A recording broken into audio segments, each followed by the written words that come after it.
many of us, this might be what we see when we look outside our window. Now, let's take a walk, say the Arena. That's not too bad either. But say we were to take our education elsewhere, and say we studied at the University of Granada in Spain, and this might be the view we get when we look outside our window. And now let's take a walk. And these might be the streets that we encounter. And our weekend adventures might include seeing this attraction, La Sagrada Familia, a destination for many. Wouldn't it be nice to have this right around the corner? Does it sound too good to be true if I said you could get an education and take in all these beautiful views?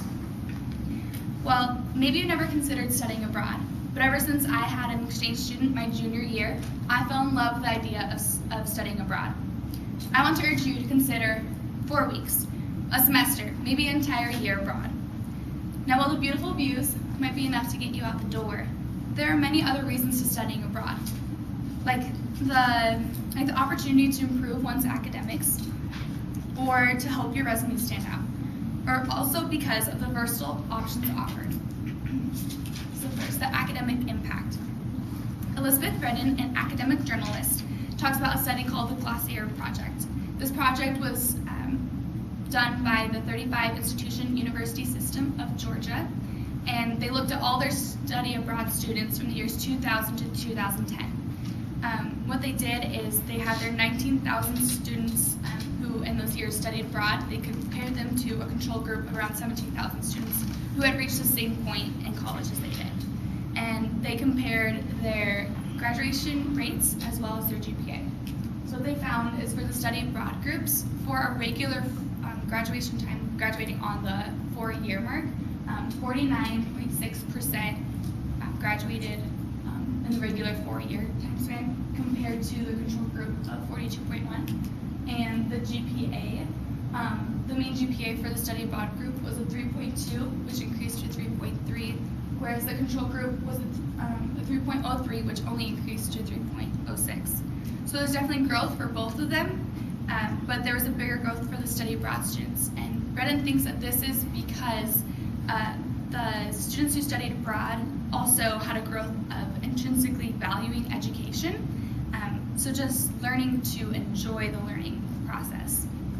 And she thinks that this is because studying abroad can make learning a lot more enjoyable. It can give you a bigger perspective and worldview. Another reason why studying abroad can help you is the career impact, especially on your resume. This is a visual from Student Universe, and the top two especially talk about the resume, and the AIFSA suggests that many people put study abroad experience on their resume because it can show that the individual is independent, that they have some cross-cultural experience, that they develop sufficient communication skills, that they are flexible and maybe even risk takers.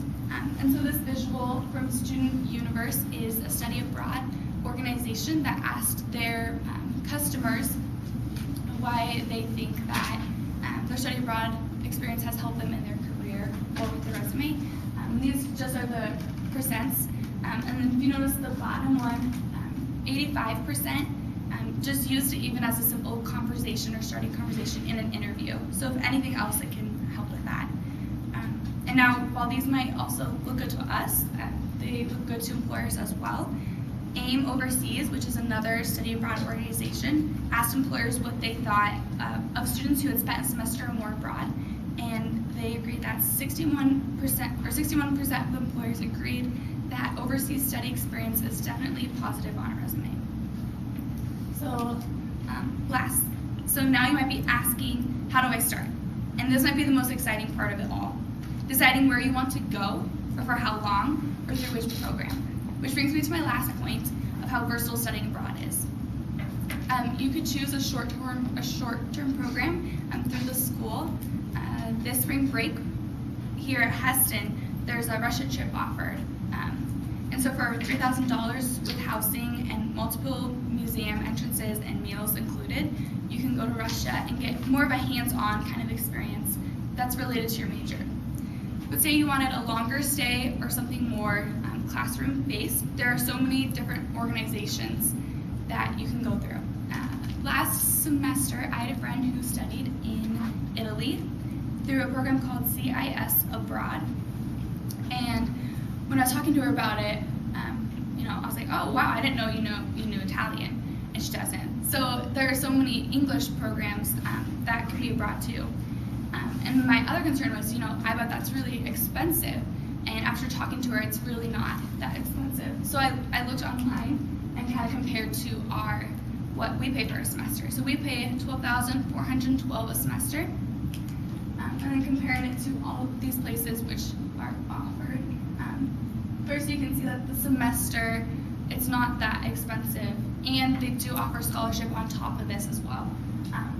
And the second thing to notice is like all the different programs, like there's summer programs, there's a January program, and these ones also are offered at spring break. And like going online, I picked these by going to click on my major and see what my major is, and then I simplified it even more and said, I don't know another language, so I want an English-speaking program. So as you can see, studying abroad is really to your liking.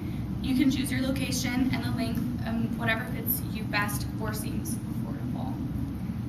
So while the idea of traveling can excite you, studying abroad offers so much more than just the breathtaking views.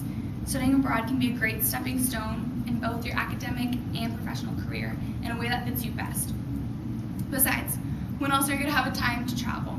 If an experience like this is something you can see yourself doing, don't miss the opportunity.